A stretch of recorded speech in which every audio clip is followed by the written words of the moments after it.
জীবনকে আমরা কতজন কতভাবেই না বিশ্লেষণ করে থাকি, কখনো কখনো জীবনের নানা পরিচয় উপস্থাপন করি। সেই উপস্থাপনায় কেউ কেউ নিজেকে ফেমাসও মনে করি। কিন্তু দর্শক, আমরা বিশ্বাস করতে চাই আপনারা প্রত্যেকেই ফেমাস, প্রত্যেকেই নিজ নিজ কাজে অসাধারণ এবং ফেমাস। বিশ্বাসটা শুধু নিজেকে করতে হবে, আর আমরা আপনার সেই বিশ্বাসের জন্য বারংবার আপনাকে প্রশ্ন করে মনে করিয়ে দিতে চাই, আর ইউ ফেমাস? দর্শক, স্বাগত জানাচ্ছি আর ইউ ফেমাস সিজন 2-তে। আপনাদের সাথে আছি আমি আহমেদ রেজা।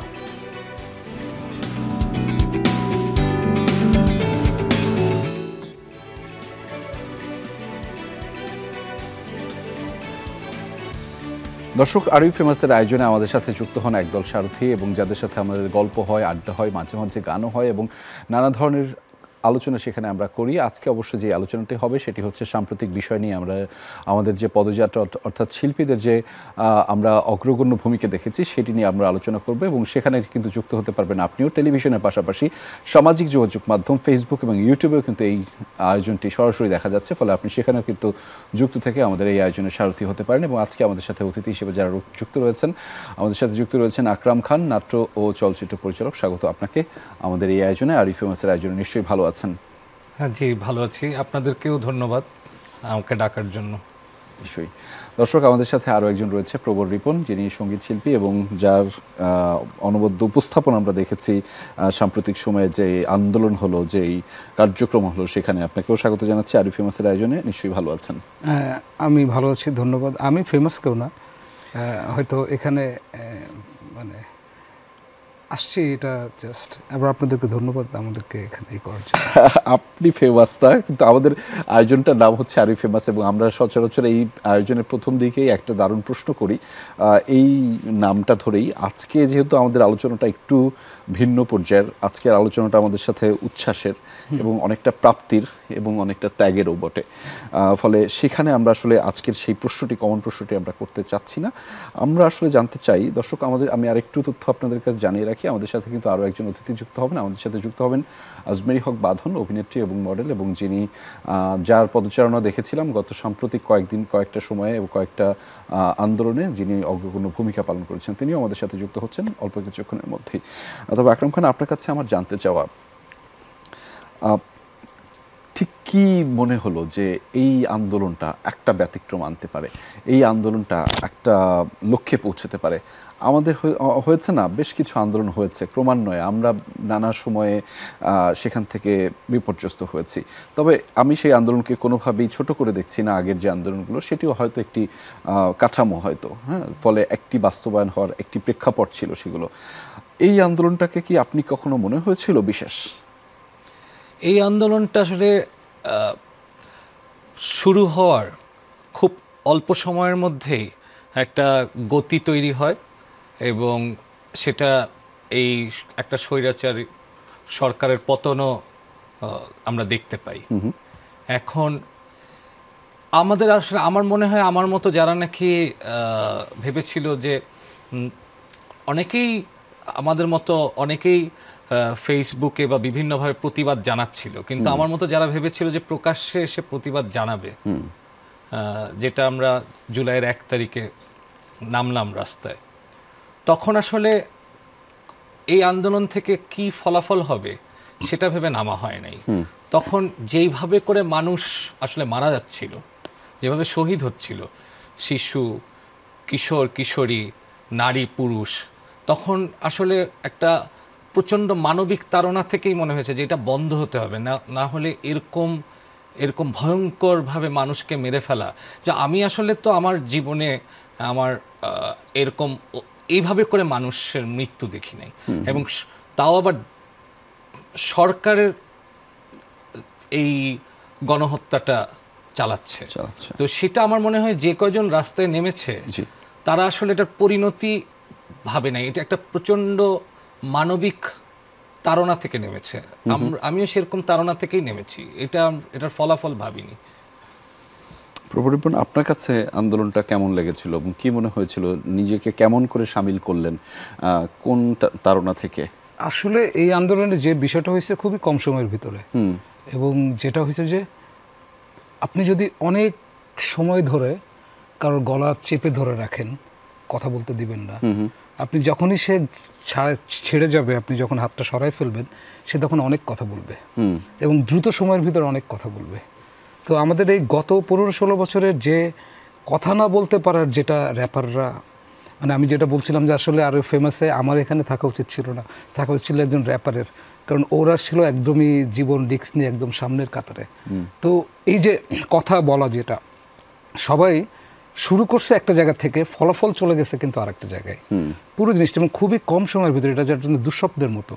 মানে ঘুম থেকে আপনি সারা রাত খুব বাজে একটা দুঃস্বপ্ন দেখছেন, আপনার ঘুম ভেঙে গেল, ঘুম ভেঙে দেখলেন যে ওইটাই রিয়ালিটি, যে স্বপ্নের ভিতরে যেটা দেখছেন ওটার যে ফলাফল, সেই ফলাফলটা আপনার সামনে, মানে ফলাফলটা আসার পরে বিশ্বাস হচ্ছে না যে বিশ্বাস হচ্ছে না আসলে এরকম হতে। হতে। কিন্তু মানুষের যে শক্তি, জনতার যে শক্তি, তারা যে আসলে, পুঁজিবাদ আমাদেরকে আলাদা আলাদা বিচ্ছিন্ন করে দিচ্ছে।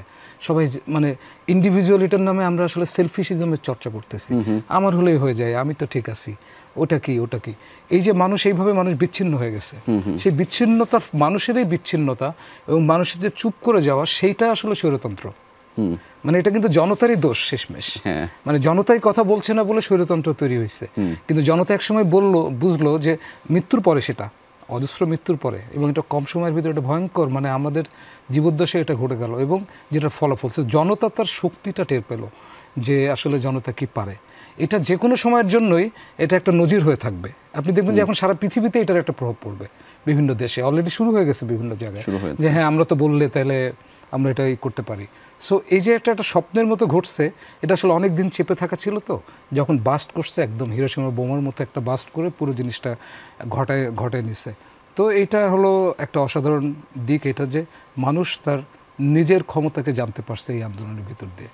অসম্ভব একটা বিষয়, মানে অসাধারণ একটা বিষয় অবশ্যই, যে মানুষ তার নিজের ক্ষমতা সম্পর্কে ওয়াকিবহাল হয়েছেন এবং তিনি জেনেছেন যে মানুষ চাইলে, জনতা একসাথে কথা বললে সেটা অনেক দূর পর্যন্ত যেতে পারে। কিন্তু আমরা, প্রবীণ বলছিলেন একটা বিষয়, আমরা দীর্ঘ সময় চুপ ছিলাম, যে কারণে আসলে স্বৈরতান্ত্রিক নানা ধরনের প্রক্রিয়া আমাদের মধ্যে জেঁকে বসেছিল, আমাদের মধ্যে চেপে বসেছিল। সেই সময় একটা খুব স্বাভাবিক কাজ হয় যে আমি এটা করলে আমার এটা হবে, আমি যদি আরও স্পেসিফিক বলি, আমি এই স্টেপটা দিলে আমি এই কাজটা পাবো না, আমি এই কাজটা না পেলে আমাকে না খেয়ে থাকতে হবে, আমার পরিবার না খেয়ে থাকবে। একটা সবসময় মানুষের কার্যক্রমের সাথে হয় না যে একটা রুটি রুজির ব্যাপার থাকে। আমাদের শিল্পীরা দেখেছি যে অনেকটা সময় অনেক কাজ প্রতিবাদ করতে গিয়েও, সোচ্চার হতে গিয়েও অনেকটা সময় চলে এসেছেন। ওই যে দীর্ঘদিনের প্রক্রিয়া চলে এসেছে, স্বৈরতান্ত্রিকভাবেই যেটি চলে এসেছে, সেটিতে কোনো না কোনোভাবে চুপ থেকেও কোনো না কোনোভাবে সমর্থন দিয়েছে। আপনার একবারও মনে হয়নি এবার যে আপনি কোনো দুর্ঘটনার মধ্য দিয়ে যেতে পারেন? আসলে কি, আমি অনেকে নানা কারণে নানা রকম অসহায়ত্ব থেকে, মানুষ তো যেরকম প্রবর রিপন বলছিল যে মানুষের তো এক ধরনের বিচ্ছিন্ন হয়ে গেছে, বিচ্ছিন্নতার কারণে মানুষ নিজেকে ক্ষমতাহীন ভাবে, এবং যে কারণে সে মনে করে যে এই রাষ্ট্র যখন নাকি, রাষ্ট্রযন্ত্র যখন নাকি তার উপরে শোষণ চালাবে বা তার উপরে কোনো দমন চালাবে, দমন পীড়ন, তখন সে একটা নিঃসঙ্গ, একা, পাশে কাউকে পাবে না। হ্যাঁ, পাশে কাউকে পাবে না। কিন্তু আমি এমনিতে, প্রবল রিপন এটা বিনয় করে বলেছে হয়তো যে চুপ চুপ করেছিল বা কিছু, কিন্তু আসলে আমাদের মতো অনেক শিল্পী যারা আসলে সবসময়, যেমন আমি 2018 সালে যখন নাকি কোটা বিরোধী আন্দোলন হচ্ছিল, তখনও আমি লেখালেখি করেছি, মানে তখন এই হেলমেট বাহিনী, তারপরে ধরে নিয়ে যাওয়া জেলে, এটা 2018তেও হয়েছে।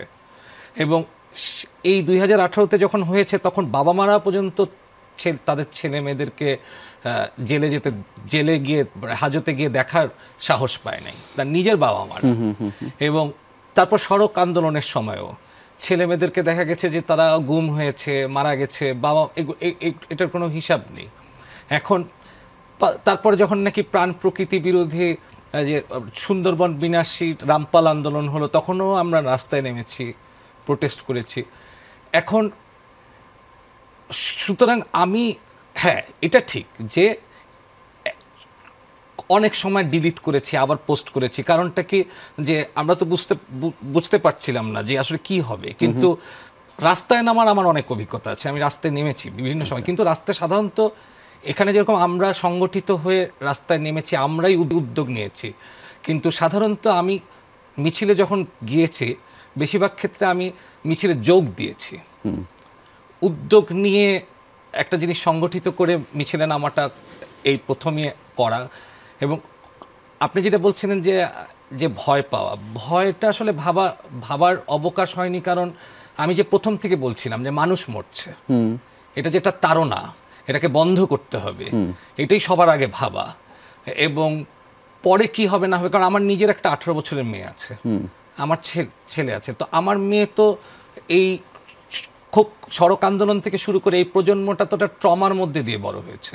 তো আমি তো এটা অভিজ্ঞতার মধ্যে দিয়ে আমি তো আমার নিজের বাড়িতে এটা এই অভিজ্ঞতা দেখছি যে আমার কন্যা এরকম একটা ভয়ঙ্কর দমন পীড়নের মধ্যে দিয়ে বড় হচ্ছে।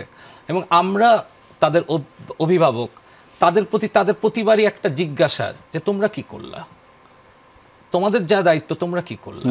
তো এরকম একটা বাড়ির এরকম একটা চাপ ছিল, আমার নিজের কন্যা, ওদের প্রজন্মটাকে দেখা, তাদের বন্ধুদেরকে দেখা, এবং একই সাথে সারাক্ষণের এই সংবাদ যে আজকে এতজন মরল, কালকে এতজন মরল, বারবার শুধু মনে হচ্ছিল দেরি হয়ে যাচ্ছে, নামতে দেরি হয়ে যাচ্ছে। খুবই যখন নাকি আমরা উদ্যোগ নিলাম তখন খুব কম সময়ের মধ্যে আমরা নামতে পেরেছি, সেটা আমরা 2 দিনের মধ্যে। কিন্তু আমরা হয়তো বা অনেক দেরি করিনি, কিন্তু আন্দোলনটা তো জিনিসটা তো খুব দ্রুত ঘটেছে। হ্যাঁ, এইটা তো শুরু হয়েছে মানে 16 তারিখে আমি প্রথম প্রতিবাদ করলাম, তারপরে ফেসবুকে, তারপরেই একদিন পরে শহীদ হলো, তারপরে 16 তারিখে আবু সাইদ শহীদ হয়েছিলেন। 16 তারিখে উনি শহীদ হয়েছিলেন। আমরা সেই কথা শুনবো আরো বিস্তারিত আপনার কাছে। তবে দর্শক, আমরা যে কথাটি বলেছিলাম, আমাদের সাথে যুক্ত হবেন আজমেরী হক বাঁধন, তিনি ইতিমধ্যে আমাদের সাথে যুক্ত রয়েছেন। স্বাগত আপনাকে। আর ফেমাসের আয়োজনে নিশ্চয়ই ভালো আছেন। প্রথমে আমি খুবই লজ্জিত এবং দুঃখিত যে আমার আসলে একটু লেট হয়ে গেছে, আপনাদের কাছে আমি ক্ষমা প্রার্থী।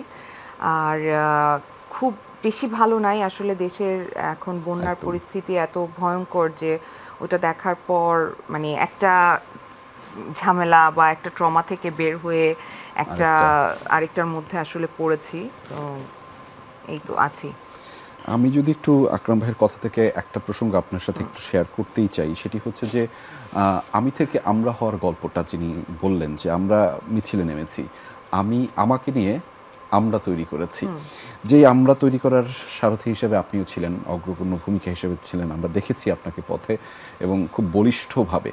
এই যে আমি থেকে আমরা তৈরি করার যে তাড়নাটা, এটা আসলে কেমন করে হলো? আমরা জিজ্ঞেস করছিলাম তাকেও এবং আকরাম ভাইকেও, দুজনকেই জিজ্ঞেস করছিলাম এই তাড়নাটা আসলে কেমন করে মনে হলো যে এই তাড়নাটা আমাকে যুক্ত করা উচিত, না হলে বাকিটা জীবন আমার কাছে মনে হচ্ছিল হয়তো বাকিটা জীবন আচ্ছা আমাকে নিজের কাছেই নিজের একটা লজ্জার মধ্যে দিয়ে যেতে হবে। একদমই তাই। মানে আমি বারবার একটা কথাই বলেছি যে আসলে আমাদের মধ্যে যদি ন্যূনতম মনুষ্যত্ব বোধ থেকে থাকে, তাহলে যেই ঘটনা আসলে ঘটিয়েছে রাষ্ট্র, যেভাবে মানুষকে হত্যা করেছে এবং গণহারে গ্রেফতার করেছে, নিপীড়ন করেছে, সহিংসতা করেছে রাষ্ট্র আমাদের সাথে, সো সেইটা দেখার পর আসলে চুপ করে থাকি আমরা কিন্তু প্রায় থাকি। এবং যেহেতু আমি খুবই সুবিধাভোগী একজন নাগরিক বাংলাদেশের এখন বর্তমান পরিস্থিতিতে, তো আমার কিন্তু খুব একটা কথা না বললেও চলবে আসলে, কারণ আমি না বলেও আমার যদি বিবেকটাকে আমি অফ রাখতে পারি তাহলে আমার খুব একটা কোনো ঝামেলা হবে না আসলে। কিন্তু আমার বিবেকের কাছে আমি পারি নাই। আমার মনে হয়েছে যে এই মুহূর্তে মানে আমি আকরাম ভাইয়ের কথাটা একটু আলাদা করে বলতে চাই, কারণ আকরাম ভাই সেই মানুষটা যে আমাদের একটা হোয়াটসঅ্যাপ গ্রুপ আছে, মানে প্রথম লিখেন যে আমাদের কিছু করা উচিত, তো আমি যে গ্রুপে ওনাকে রিপ্লাই করব আমার ওইটুকু সাহসও ছিল না। আমি ভাবছি যে আবার স্ক্রিনশট নিয়ে কাকে না কাকে পাঠায় দেয়, আমাকে ধরে নিয়ে যায়। হ্যাঁ, আমি আকরাম ভাইকে পার্সোনালি টেক্সট করছি যে ভাইয়া আমি আপনার সাথে আছি, আপনি আমাকে নিয়েন। তো ভাইয়া বলছে যে আপনি যে এই কথাটা আমাকে বলতেছেন এই কথাটা গ্রুপে বলেন, আপনি কেন বলতেছেন না? তো আমি তখন চিন্তা করলাম আসলেই তো মানে আমাদের এত ভয় যে আমি একটা গ্রুপে একটা কথা বলতে পারবো না, আমি স্টুডেন্টদের ফরে দাঁড়াতে চাই। তারপরে ভাইয়ার সাহসেই আসলে আমার মনে হলো যে না ঠিক আছে আমি বলি। তারপরে তো ভাইয়াই উদ্যোগ নিলেন, পিপলু ভাই ছিলেন, ধ্রুব ভাই ছিলেন, আরও যারা ছিলেন, এবং পরে রিপন আরেকটা অ্যারেঞ্জ করলো। সো আমার কাছে মনে হয়েছে যে আমরা সবাই মিলে দাঁড়ানোতে এইটা আমাদের শক্তিটা অনেক বেড়েছে, কিন্তু মূল শক্তি কিন্তু ছাত্ররাই ছিল, কারণ ওরাই আমাদেরকে প্রতিবাদটা করতে শিখিয়েছে। সো পুরো কৃতজ্ঞতা কিন্তু আমি ছাত্র এবং জনতা, পরে যে আসলে আমরা যারা সাধারণ জনগণ আমি আলাদা করে দেখছি না যে আমরা শিল্পী বলে আলাদা করে একটা ট্যাগ দিয়ে দিচ্ছি, এরকম না। আমার কাছে মনে হয়েছে যে আমরা যারা গিয়েছি ওই দিন রাস্তায়, আমরা ভেবেছি যে আমাদের নাগরিক অধিকার আসলে নষ্ট হচ্ছে, আমাদেরকে বঞ্চিত করা হচ্ছে, আমাদেরকে শোষণ করা হচ্ছে। তো আমরা একজন নাগরিক হিসেবে বাংলাদেশের আমরা রাস্তায় যাব।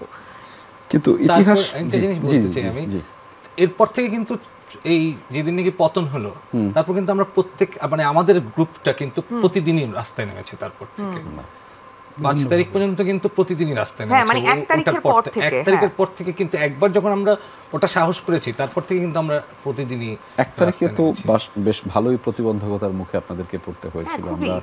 আমরা জানি যে বেশ কয়েকটা জায়গাতেই আপনাদেরকে আসলে প্রতিবন্ধকতার মুখে পড়তে হয়েছিল। তারপরেও সেই সময়টাতেও আপনারা সম্পূর্ণ করেছেন এবং প্রচুর বৃষ্টি হচ্ছিল, অনেক বৃষ্টি, সেই বৃষ্টির মধ্যেও আপনারা শেষ করেছেন এবং পুলিশ আমাদেরকে দাঁড়াতে দিচ্ছিল না। হ্যাঁ, মানে অন্যান্যদের যেটা হয়েছে 1 তারিখে আমরা মানে 1 তারিখের আগে পর্যন্ত এবং 1 তারিখে অন্যান্য জায়গায় শুধুমাত্র আমরা পরিচিত কয়েকজন ফেস ছিলাম বলে তারা আমাদের সাথে ওই অর্থে মানে অ্যাটাক করতে পারে নাই, কিন্তু তারা যথেষ্ট চেষ্টা করেছে। তারা বলেছে এটা পারমিশন নাই, আপনারা দাঁড়াতে পারবেন না, এটা বেআইনি।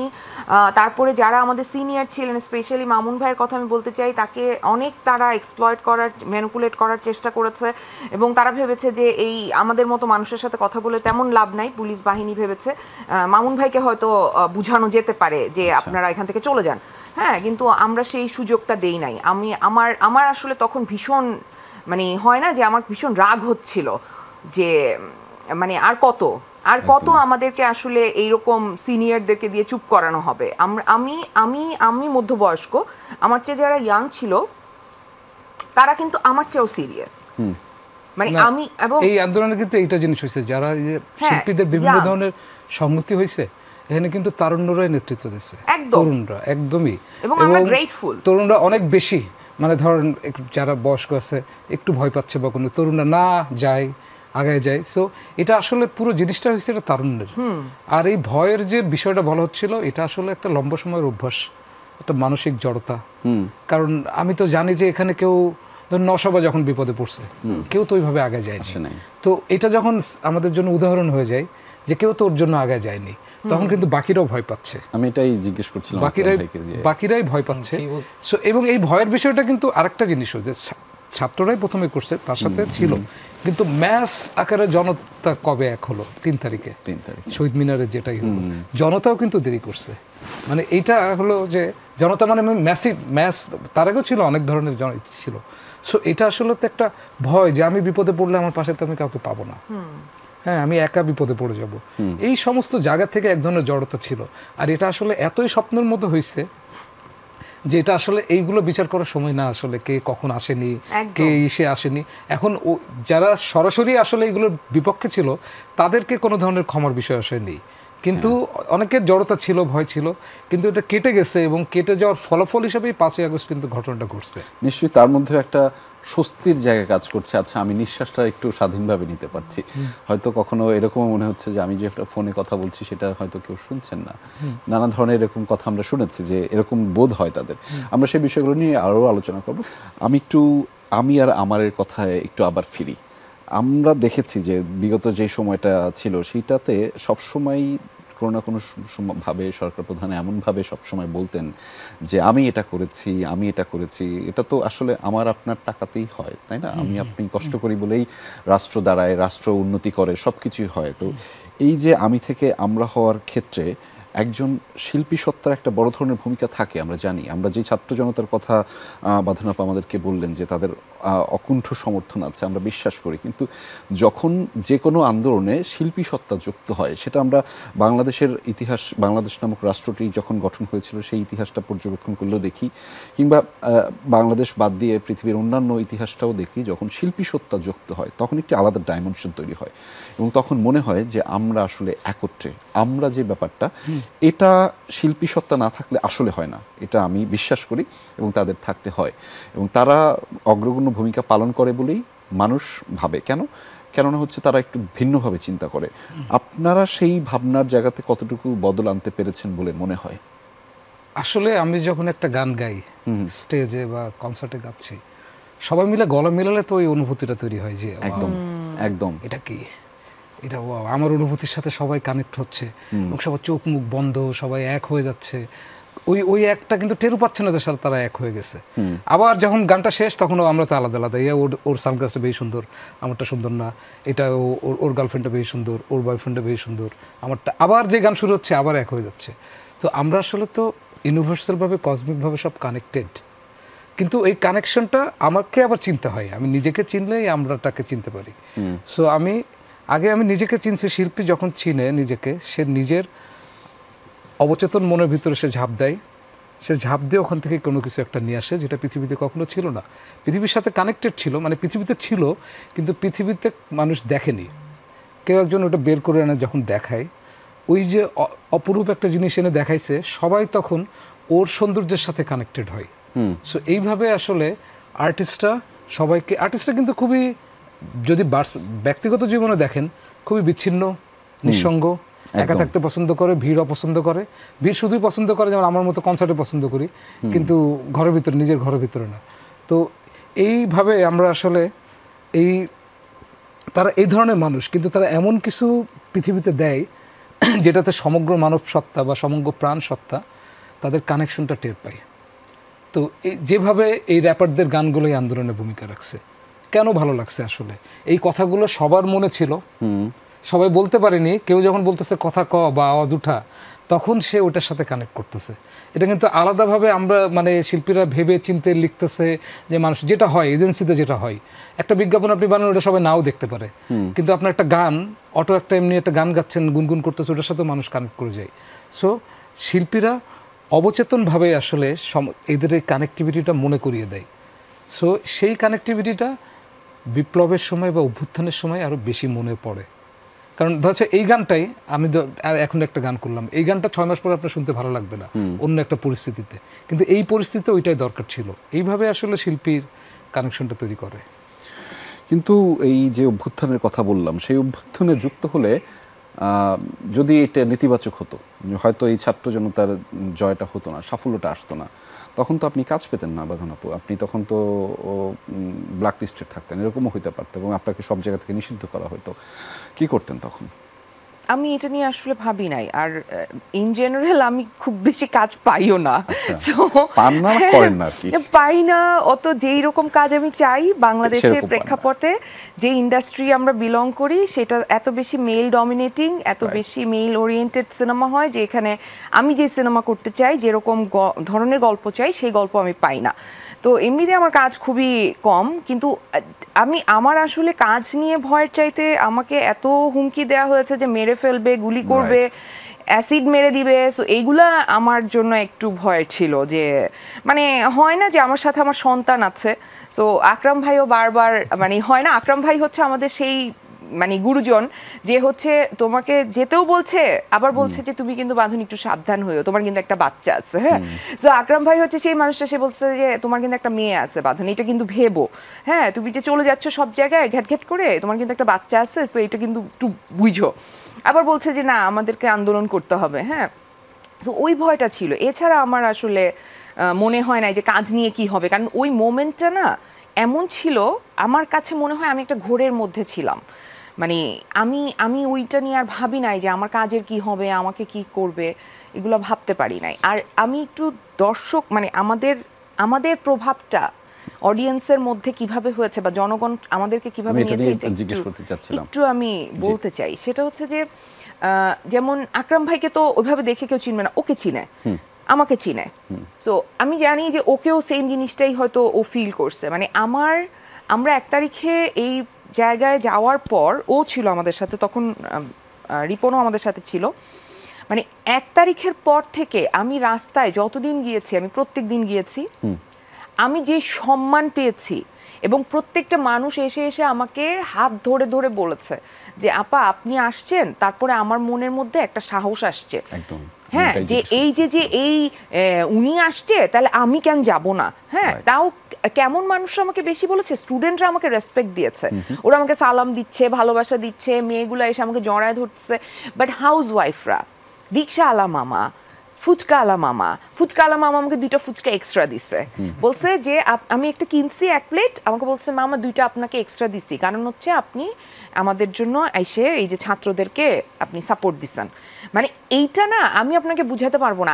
আমি যতবার আমি রাস্তায় আসছি আমি ততবার আমার চোখ শুধু ভিজে গেছে। আমার মনে হচ্ছে যে এই ভালোবাসা, এই একাত্মতা আমি মানে না আসলে আমি যে কি জীবনে মিস করতাম আমি জানি না যে এটা আমি আর কোনোভাবে অ্যাচিভ করতে পারতাম কিনা। আমি ঠিক এখান থেকেই জিজ্ঞেস করতে চেয়েছিলাম, এই আপনি প্রসঙ্গে অনেকটা- আমার একটা কথা ছিল, জি, ওই যে জি, জি। কাজের কথা বলছিল যে আমাদের কাজ আমরা হারাই ফেলবো কিনা। মানুষ হিসাবে আমরা যে কাজটা যার যার জায়গা থেকে যতটুকু করছি এটা অনেক বড় কাজ। এটা শিল্পী হিসাবে না, মানুষ হিসাবে। সো আমার এই কাজটা করতে গিয়ে, যেমন 71-এ যারা গান গেত, যারা যারা যারা এই তারা কি সবাই তাদের জীবনের রিস্ক নিয়ে, ক্যারিয়ারের রিস্ক নিয়ে যুদ্ধে ঝাঁপায় পড়ছে না? বা বিভিন্ন সময়ে বিভিন্ন মানুষ, বা ভিয়েতনাম যুদ্ধের সময় কি বব ডিলান তার গান নিয়ে ঝাঁপায় পড়ছে না? এখন আপনি এই ঝামেলাগুলো, আপনি এই ঝামেলার ভয়গুলো পাবেন না, সেক্ষেত্রে আপনি আসলে একজন সৎ মানুষ। আর একজন সৎ মানুষ বাধার সম্মুখীন হবেই, সেটা যে কোনো সময়ই হবে। তো এইটা হলো অনেক বড় কাজ। আমরা এই পেশাটাকে অনেক বেশি আমরা বড় করে ফেলছি আসলে, যে আমি এইটার জন্য তো এইটা পারছি না, আচ্ছা আমাকে গুলি করতে বলছে বলে আমি গুলি করছি, কিন্তু ভাই গুলি তো তুমি করছো, সো বা আপনি করছেন গুলিটা, এখন আপনার কোনো শাস্তি হলো না, কিন্তু আপনার ট্রমা থেকে আপনি আজীবন বলতে পারবেন না, কারণ আপনি টয়লেটে একা গিয়ে দাঁড়াবেন, অন্ধকারে দাঁড়াবেন, ওইটা প্রেত হয়ে আপনাকে এক ধরনের, মানে কারণ আপনি একটা অপরাধ করে ফেলছেন। সো পেশার থেকে বড় যে জায়গা আমাদের প্রাণ হিসাবে, প্রাণ প্রকৃতির উপরে আমাদের এক ধরনের কাজের দরকার আছে, সেটা আসলে অনেক বড় কাজ। একদমই। আমাদের শিক্ষার্থীরা যেই আন্দোলনের শুরুটা করেছিলেন, আপনারা সবাই বলছিলেন, খুব জোর দিয়ে আমরা প্রত্যেকেই সেটা বিশ্বাস করি, সেই শিক্ষার্থীদের বড় একটা উপস্থিতি দেখা যায় হচ্ছে সামাজিক যোগাযোগ মাধ্যমে। এবং জেনজি সবসময় বলে যে জেনজি খুব অস্থির বর্তমান সময়ে, তারা যেই লক্ষ্যটা নির্ধারণ করে সেটি খুব অল্প সময়ের জন্য হয়। আপনারা কিন্তু প্রত্যেকেই বলছিলেন যে এত তাড়াতাড়ি ঘটে গেছে সব কিছু, একটা স্বপ্নের মতো ব্যাপার চলে গেছে। এবং জেনজির প্রকৃতিটাই আসলে এমন, সে এমনভাবেই কাজ করে। সেই জেনজির অন্যতম একটি অস্ত্র উপকরণ যেটাই বলি সেটি হচ্ছে সামাজিক যোগাযোগ মাধ্যম। সেই মাধ্যমে তারা যখন নিজেদের উপস্থিতিগুলো সয়লাভ করছিল, তাদের ভাষাগুলো জানান দিচ্ছিল, আন্দোলনের ভাষাগুলো জানান দিচ্ছিল, সেখানে আপনারা যখন সামিল হলেন, বাঁধনাপাড়া যখন সামিল হলো, তখন সেটিতে আলাদা একটি রসযুক্ত হয়েছে, আলাদা একটি গতি পেয়েছে সেখানে। এবং বাঁধনাপাড়া যেমনটি বলছিল যে তিনি যাওয়ার পরে কেউ একজন হাত ধরে তাকে বলছে যে আমি সাহসটা আমার, এই সাহসটা শিল্পীরা, আমি একটু আগে যখন বলছিলাম যে কোনো আন্দোলনে শিল্পীরা যখন যুক্ত হয় তখন সেটি একটি সবসময় আলাদা গতি তৈরি করে।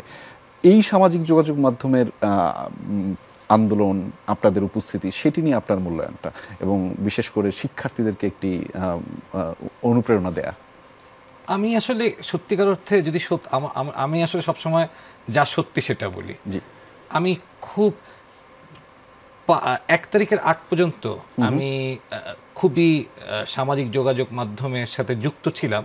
যুক্ত মানে আমি ছিলাম কারণ আমিও দেখছিলাম, আবার নতুন কোনো মৃত্যু সংবাদ আসলে বা নতুন কোনো ঘটনা প্রবাহ তৈরি হলে আমার মেয়ে, আমার পরিবার, আমার স্ত্রী তারাও দেখছিল।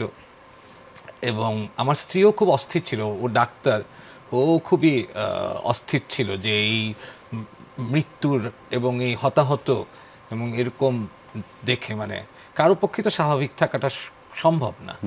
তো কিন্তু 1 তারিখের পর থেকে আমি একটা অন্যরকম, প্রতিদিন যেতে হবে এবং এই সরকার যদি আরও, আমি একটা সত্যি কথা বলি, জি, এটা 1 তারিখের নামার পরে দ্রুত হয়েছে, কিন্তু দ্রুত না হলে এটা যদি 50 বছর লাগতো, আমি 50 বছর কিন্তু বেঁচে থেকে এটাই করতাম। এটা আমি আপনাকে সত্যি কথা বেঁচে থাকলে, হ্যাঁ, যদি এটা হতো। আচ্ছা, যে আমি কিন্তু বারবার আমার বাসায় এই কথা বলেছি যে 50 বছর বয়সে হয়তো বা একজন মুক্তিযোদ্ধা কম, কিন্তু এখন আমার শরীর টরীর, আমার মন এখনও সেরকম আছে যে আমি 50 বছর ধরে রাস্তায় নামতে পারবো। এখন একটা পর্যায়ে হয় কি, মানুষের তো অনেক রকম স্বার্থ থাকে, এটা তো সত্যি কথা, কিন্তু কখনো কখনো হয় কি, তার মনে হয় যে এখন আমার জীবনে আমি জেলে গেলে সমস্যা নাই, বা মৃত্যু হলে সমস্যা নেই, কারণ অনেক লোক মারা গেছে, এটা তো সলিডারিটি। তো হ্যাঁ, আমি তো অনেক প্রাণে আমার প্রাণটা মিশে গেছে, তো আমি তো ওদের সাথে আমার স্পিরিটটাও তো, আমার চেতনাও তো এখন এরকম একটা জায়গায় চলে গেছে যেখান থেকে আমার মনে হচ্ছে যে আমি দরকার পড়লে যাব জেলে, দরকার পড়লে আমার মৃত্যু হলে আমার রাস্তায় হোক। হ্যাঁ, এরকম একটা জায়গায়। যাই হোক, যোগাযোগ মাধ্যম নিয়ে কথা বলছিলাম, তো যোগাযোগ মাধ্যমে আমি আসলে 1 তারিখের পর থেকে আসলে অত ছিলাম অ্যাক্টিভ ছিলেন না। এত অ্যাক্টিভ ছিলাম না। আর জেনজির যে যারা নাকি আমার মেয়েদের, আমি জেনজি বলবো না, আমি বলবো আমার মেয়ের প্রজন্ম, আমার মেয়ের প্রজন্ম যেটা, বা তাদের একটু সিনিয়র, তারা সবাই আমার, কারণ আমার যখন মেয়ে হয়েছে তখন আমার বয়স 30, তা আমার আসলে আমার আর 25 বছর হলে পরে যারা সবচেয়ে সিনিয়র যারা, তারাও আমার ছেলের বয়সী ওভাবে করে দেখলে। তো এই প্রজন্মটা যোগাযোগ মাধ্যম, তো সত্যি, এটা তো সত্যি কথা যে যোগাযোগ মাধ্যম ওদের একটা বিরাট ব্যাপার, কিন্তু ওরা একটা কমন একটা একই রকম ট্রমার মধ্যে দিয়ে বড় হয়েছে, এবং ওদের এই যোগাযোগের ভাষাটা তৈরি হয়েছে একটা দমন পীড়নের মধ্যে দিয়ে, একদমই। এবং এই যে দমন পীড়নের মধ্যে দিয়ে তাদের একটা ঐক্য তৈরি হয়েছে, একটা ভাষা তৈরি হয়েছে। সেটা আমি যখন নাকি দ্রুত ঘটছিল ঘটনা, তখন আমি ভাবছিলাম, আমি আমার মেয়েকে বারবার জিজ্ঞেস করছিলাম যে ওরা এত কানেক্টেড কেমনে, ওখান থেকে হয়ে যাচ্ছে, এখান থেকে আসছে, এখানে এ বন্ধ হয়ে গেলে ও চলে আসে, ও বন্ধ হয়ে গেলে এ চলে আসে। এটা আমার কাছে, আমি তো যেহেতু ফেসবুক জেনারেশন, তো আমরা তো অনেক পরে পেয়েছি, তো আমার মাথায় এটা আসছিল না, কিন্তু পরে আমি বুঝতে পেরেছি এটা একদিনের ব্যাপার না, আসলে ওদের এই কানেক্টিভিটিটা আসলে ভেতরে ভেতরে 18 সালের আগে সড়ক আন্দোলন, তার আগে এটা আসলে অনেক দিনের তৈরি হওয়া একটা নেটওয়ার্ক, একটা কানেক্টিভিটি, বা এই যে সলিডারিটিটাও অনেক দিনের, ঐক্যটাও অনেক দিনের ঐক্য আসলে। সেই ঐক্যটা আসলে দিন শেষে আমাদের জন্য একটা ভালো কিছু এনে দিয়েছে। বাঁধনপু, আমি আপনার একটা বক্তব্য থেকে আসলে আসতে চাই। যখন আপনি 1 তারিখের কথাটা যদি একটু বলি, যে আপনি যখন বলছিলেন এই দেশটা আমার, এই দেশটাকে সংস্কারের দায়িত্বটাও হচ্ছে আমার, ফলে সেই সংস্কারের কাজটাই জন্যই নেমেছেন। এই যে সংস্কারের প্রক্রিয়া আমরা দেখেছি, সেখানেও আসলে আমি এটা আপনার মাধ্যমে একটু দর্শকদেরকে শোনাতে চাই। সংস্কারের প্রক্রিয়াটা আমরা তো একটা কঠিন সময় পার করে এসেছি, সেই কঠিন সময়টা পার করার পরে এখন আমরা সবাই কেউ আসলে স্থির হতে পারিনি এখনও, পুরো প্রক্রিয়াটার মধ্যে এখনও বিশৃঙ্খলতা রয়েছে। সেখানে আমরা এখন দেখছি যে সবাই আসলে দাবি দাওয়া তুলছেন। প্রতিদিন আমরা সংবাদকর্মীরা মোটামুটি সবাই খুব বেশি ক্লান্ত, এবং আমার ধারণা যারা এই মুহূর্তে দেশটার দায়িত্ব বা সেবার দায়িত্বে রয়েছেন, তারাও মোটামুটি ক্লান্ত শুধু এই দাবি দেওয়া শুনতে শুনতে। এত দাবি দেওয়া, আপনার কি মনে হয় না যে যারা এই সেবার দায়িত্বটা নিয়েছেন দেশের জন্য, তাদেরকে একটু সময় দেওয়া উচিত? তাদেরকে তো অবশ্যই সময় দিচ্ছি, আমরা দিব। আমি যারা আসলে দাবি জানাচ্ছেন, আমি তাদের পক্ষ হয়ে একটা কথা বলতে চাই। আমরা আসলে এত বেশি মানে হয় না যে আমাদেরকে এত বেশি এটাকে কি বলে, বাক স্বাধীনতা এত বেশি খর্ব করা ছিল যে আমরা তো জানি না যে কি বলতে হয়। সো যখন হঠাৎ করে বলতে পারছি, তখন আমরা অনেক বেশি বলছি, হয়তো এটা হতে পারে যে আমরা অনেক বেশি বলছি, কিন্তু আমরা অবশ্যই, আমি বিশ্বাস করি যে যাদের হাত ধরে, বা যেই ছাত্র জনতার হাত ধরে আসলে আমাদের স্বৈরাচারী সরকারের পতন ঘটেছে, আমরা সবাই এখন একটা ট্রানজিশনাল পিরিয়ডে যাচ্ছি। আমরা সেই পিরিয়ডটা পার করে আমরা যে সংস্কারটা চাই আমাদের দেশের, সেইটা আমি আশা করি যে এই সরকার সেটা করতে পারবেন। আমি এটা আশা করব, অবশ্যই একজন বাংলাদেশের সচেতন নাগরিক হিসেবে আমি আশা করব। তারপর একটা সুষ্ঠু নির্বাচনের মাধ্যমে গণতান্ত্রিক দেশ হবে, এটা আমি আশা করব। কিন্তু এখন যারা যেটা করছেন, সেটাকেও আমি আসলে আমি হেয় করতে চাই না, কারণ আমাদের এতদিনের পুঞ্জীভূত আসলে ক্ষোভ, আশা, আকাঙ্ক্ষা, রাগ, মানে এখন আমারও মনে হচ্ছে আমি এটা চাই, আমার তো এইটা হওয়া উচিত ছিল, আমার ওইটা করা উচিত ছিল, আমাকে এইটা কেন দেওয়া হচ্ছে না। কিন্তু এতদিন কিন্তু আমাদেরকে কিছুই দেওয়া হয়নি, আমরা কিছুই বলি নাই। সো ওইটা থেকে হয়তো আমরা বেশি বেশি বলছি, কিন্তু আমার মনে হয় না যে এটা আমরা একটা ট্রানজিশনাল পিরিয়ডে যাচ্ছি। এটা খুব খুব দ্রুত, ইনশাআল্লাহ আমি শিওর যে এটা ঠিক হয়ে যাবে। আমরা সেটা প্রত্যাশা করি। আমি যদি মোটা দাগে আপনার কাছে জানতে চাই যে আপনার কাছে এখন যে সমস্যাগুলো মনে হয়েছে যে সংস্কার করা খুবই জরুরি জাতিগতভাবে আমাদের, সেটা কি? প্রথমত, যদি আমাকে প্রথম সংস্কার করার কথা বলা হয়, তাহলে আমি বলবো যে আমাদের যেটা ছাত্র আন্দোলনের মূল একটা যেটা, যে বৈষম্য বিরোধী আর কি, বৈষম্য থাকবে না। এখন আমরা আসলে সব ক্ষেত্রে এই উপনিবেশিক যে একটা যে ঐতিহ্যের মধ্যে বড় হয়েছি, এবং এটার যেটা বহুল ব্যবহৃত শব্দ, তাও বলি যে পুঁজিবাদের যে ব্যবস্থার মধ্যে বড় হয়েছি, সেখানে সব কিছুরই এত বৈষম্য, এবং বিশেষ করে শ্রেণী বৈষম্য তো ভয়ঙ্কর। মানে একটা শ্রেণী, কেউ এরকম ধনী তো কেউ একদম তলানিতে পড়ে আছে। তারপরে নারীর সাথে বৈষম্য, তারপরে প্রাণীর সাথে। তো এত বৈষম্য, এই আমি বলবো প্রথমেই মানুষের দিকে মনোযোগ দিতে হবে, যে এই কিভাবে করে মানুষকে একটা সাম্য তৈরি করা যায়, ন্যায্যতার একটা জায়গা তৈরি করা যায়, যেখানে আসলে বৈষম্য হয়তো এত দ্রুত তো আর এই কাঠামো ভেঙে ফেলে বৈষম্যকে দূর করে ফেলা সম্ভব না, কিন্তু সংস্কারটা কিভাবে করে একটা মানবিক রাষ্ট্র দেশ গঠন করা যায়, যেখানে আসলে বৈষম্য ওগুলো দূর করার সদিচ্ছা আমরা দেখতে পাবো এবং ধীরে ধীরে বৈষম্য দূর হয়ে মানুষের মধ্যে সাম্য আসবে। এটাই আমার মনে হয় আমি দেখতে চাই। এটা হচ্ছে কি আমার প্রথম দেখতে চাওয়ার বিষয়। নিশ্চয়ই আমরা সেটাই চাইব। আমাদের এখনও একটি সংকট চলছে, আপনি জানেন যে আমরা আজকেই আমাদের যদি বলি যে ফেনী এলাকায়, ফেনী কুমিল্লা এলাকায় আমরা প্রবল বন্যার, খাগড়াছড়িও সেখানেও খুব বন্যার উপস্থিতি দেখতে পেয়েছি এবং সেটি খুব ভয়াবহ মাত্রায়। আমরা সেই সংকটের মধ্যে দিয়ে আবার একটি পড়লাম, যে প্রধানমন্ত্রী বলছিল যে একদম শুরুতেই একটি সংকট না উতরাতে আরেকটি সংকটের মধ্যে দিয়ে দেশকে যেতে হচ্ছে। সেইখানে আপনার যে বার্তাটি থাকবে আমাদের দেশের মানুষের জন্য, সবার জন্য, কারণ আমরা এই সংকটটিও সবাই মিলে সমাধান করতে চাই। হ্যাঁ, কারণ এটা তো আমরা সবাই মিলে আসলে এই অভ্যুত্থানটা হয়েছিল, এই সবারই একটা অংশ এখন বিপদে আছে এই বন্যার ইসের কারণে। সো এটা আন্দোলনের যে স্পিরিটটা ছিল, ওই স্পিরিটটা নিয়ে এটাকেও ফেস করা উচিত এবং সেটা শুধু রাষ্ট্রের দিকে তাকিয়ে বসে থাকা না, যে কি করছে না করছে, এটা যার যার পার্সোনাল জায়গা থেকে যেভাবে আসছিল ওরকম। কারণ এখন খুবই একটা শূন্য সময় যাচ্ছে। এই শূন্যতার জন্য যে বলেন না দাবির কথা, অনেক দাবি আসতেছে এই কারণে যে এটা শূন্য। আমি বোধহয় আমার কথা বললে বোধহয় শুনবে, আমি এটা ভাবতাম, এটা তো সে এতদিন বলতে পারিনি। সো এই ব্যক্তিক যে জায়গা থেকে সবাই যে আগে এসে যেটা গণ হয়েছিল, এই জিনিসটা সবার করা উচিত। আমরা মিউজিশিয়ানরা যে প্ল্যাটফর্মে আমরা এক হয়েছিলাম 3 তারিখে বোধহয়, 3 তারিখে, হ্যাঁ 3 তারিখে, ওইটাতে গেট আপ স্ট্যান্ড আপ, যেটা ওইটা থেকে আমরা একটা, যেটা এখন তো কনসার্ট করা সম্ভব না আসলে, এখন কনসার্ট করার উপযুক্ত সময়ও না, কারণ খুবই একটা খুব বাজে অবস্থা, সমস্ত আইন শৃঙ্খলা বাহিনীর লোকজনের অভাব, অনেক কিছু মিলে একটা বাজে অবস্থা। এখন তো চ্যারিটি কনসার্ট বা এগুলো কিছু করা সম্ভব না। ফান্ডরাইজিং এর জন্য আমরা এই করছি, আমরা সব মিউজিশিয়ানরা একসাথেই করছি, আরো নিশ্চিত অন্যরা সবাই এইভাবেই করবে। আপনার একটা বার্তা শুনতে চাই সবার জন্য, যে আমাদের সম্মিলিত প্রয়াসের মাধ্যমে এই সংকটের সমাধান করা দরকার। একদমই তাই। আমি আসলে সবাইকে বলবো, অনুরোধ করব যে যেখানে যেভাবে পারেন সাহায্যের হাত বাড়িয়ে দেন, এবং যারা আসলে এখন বিপর্যস্ত, যারা আসলে এই সিচুয়েশনের ভেতর দিয়ে যাচ্ছেন, কষ্টের ভেতর দিয়ে যাচ্ছেন, তাদের জন্য অনেক অনেক দোয়া থাকলো। এবং আমরা হয়তো দূরে আছি, কিন্তু মনে করবেন যে আমরা আপনাদের পাশে আছি।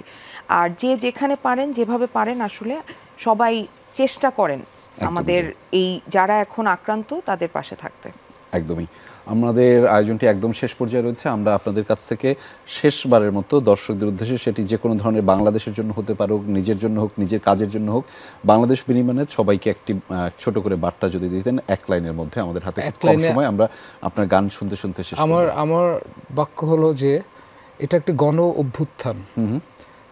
এখন গণ মানে জনতা কারা? জনতা বললে তো অজস্র মানুষ, এই অজস্র এক মিলে তো জনতা হয়েছে।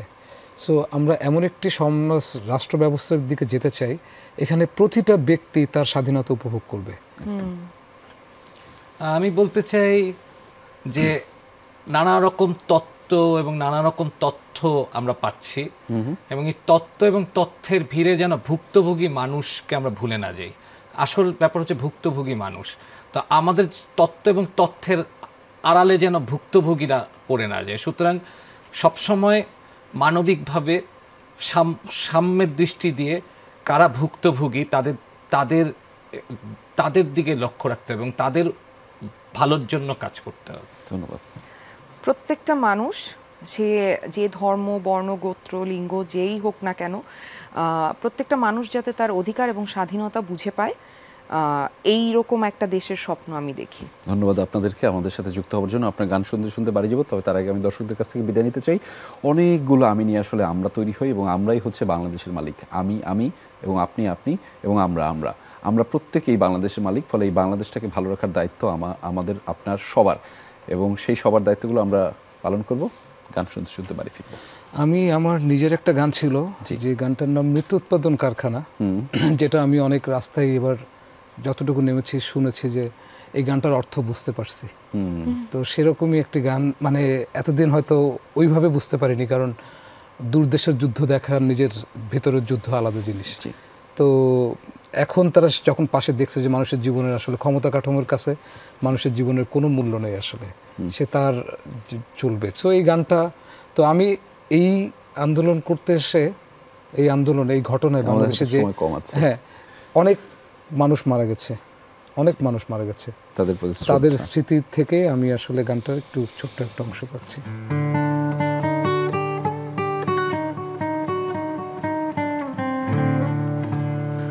আমরা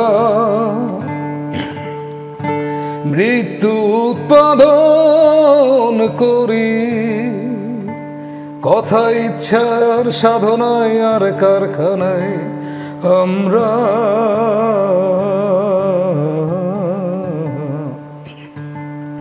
মৃত্যু উৎপাদন করি। মহামারী শিশুদের প্রিয় খেলনা, যুবকরা ভালোবাসে মরে বেঁচে থাকতে, অকাল মৃত্যু প্রেমিকার জন্য প্রেমিকের প্রিয় উপহার আমরা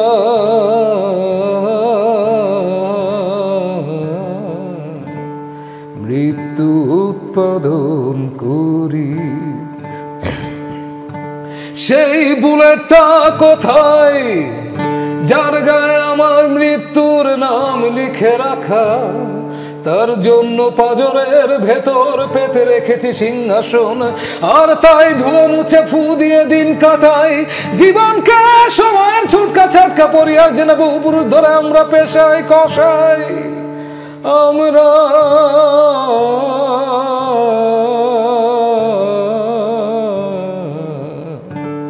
মৃত্যু উৎপাদন করি।